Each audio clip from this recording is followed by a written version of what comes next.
What is up, everyone? It's Tyler Shelton. This is Coffee with a Bearded Reviewer. I'm your friendly neighborhood coffee snob. And today, folks, I'm finally giving you my personal thoughts and opinions on the movie Thor: Love and Thunder. And this is the fourth installment within the Thor franchise, which I have been looking forward to this movie. I've heard that it's had some mixed reviews to like good reviews, so here is my own personal opinion, how I feel about this movie. Let's get started.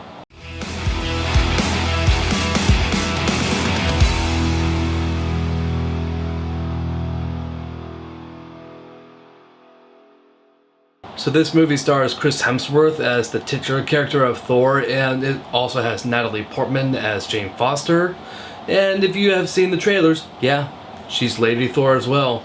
She became fully worthy to wield Mjolnir, and we're still very fresh on this movie, so I don't want to give you like full-on spoilers of this movie. I mean, like I said, this is a spoiler-free review. So if you have not yet seen the movie, I would definitely recommend that you would go see this movie, because I came into this movie kind of being a little bit anticipating a certain amount of like comedy, a little bit of romance, and just kind of like the things that I was hearing about this film. That like all together, it feels like that this is almost kind of like just a same vibe of Thor Ragnarok, which is actually not the case, because when you compare this to Ragnarok, you can definitely tell that Ragnarok has more comedy in that one than this one does, which I'm actually really happy that they did that. They didn't make it feel like it was just like joke after joke after joke after joke. It was like an overhaul in Thor Ragnarok, and I think that was kind of like one of the very reasons why it was a little bit lesser on the whole quality. But I would still prefer that this one still has a lot of comedy in it, but it felt like it was just sprinkled all throughout the film, where it didn't feel like joke after joke like from Thor Ragnarok. So that was just a nice, fresh new air within this movie. Altogether, I think The Goats was just like a nice addition for like kids that is kind of like my daughter's age. So like there were some jokes there for kids, and there were some jokes for adults. So I really appreciated that they just made this feel like that it can be kind of like a family-oriented film, which it really felt like.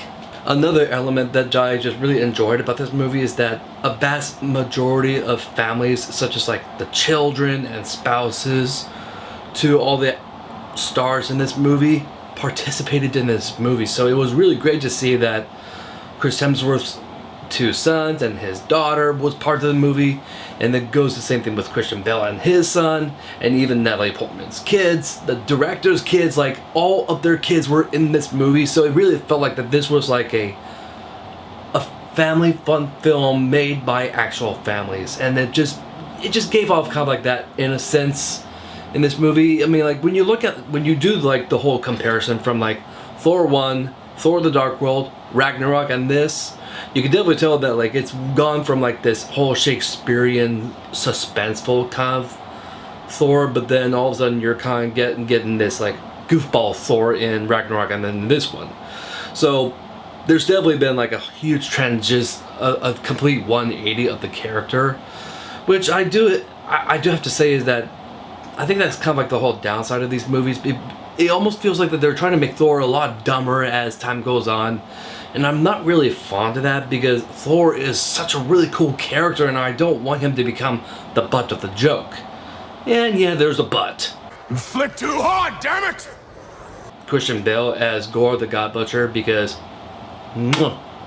Gore the God Butcher was executed so perfectly in this movie. Christian Bale, he knocked it out of the park. Like, when it comes down to villains in the Marvel Cinematic Universe, definitely Christian Bale made himself in the top 5 best villains in this franchise. Without a doubt, he is sympathetic, he is frightening, he is creepy, he is everything that I wanted in Gore the God Butcher, because it's in his name, Gore the God Butcher. And you actually get to see actual gods being slain by this guy. I'm not going to tell you what kind of gods he's killing, but like, this is a guy that you don't want to mess with. Like, he is up to the level of like Thanos power. So like I said before, Christian Bale, he did an incredible job playing the role of Gore the God Butcher.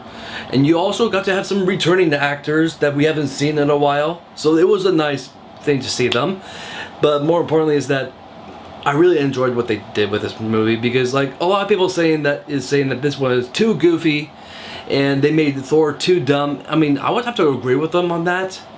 But I still found this movie entertaining enough that me, my wife, and even my daughter, we all enjoyed this film.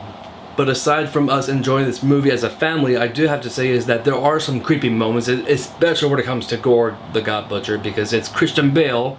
He's a really good actor, and he really showcased how creepy he could be.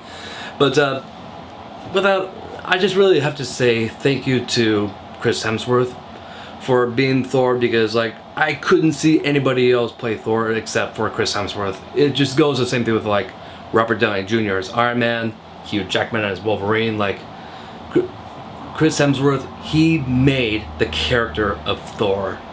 So overall, I would have to give this movie a good 7 out of 10. I mean, yeah, it is a little bit lower in kind of like the rankings of all the films that I've talked about within the Marvel Cinematic Universe. So like, it does have a lot of problems, but you know what? I still found it very, very enjoyable.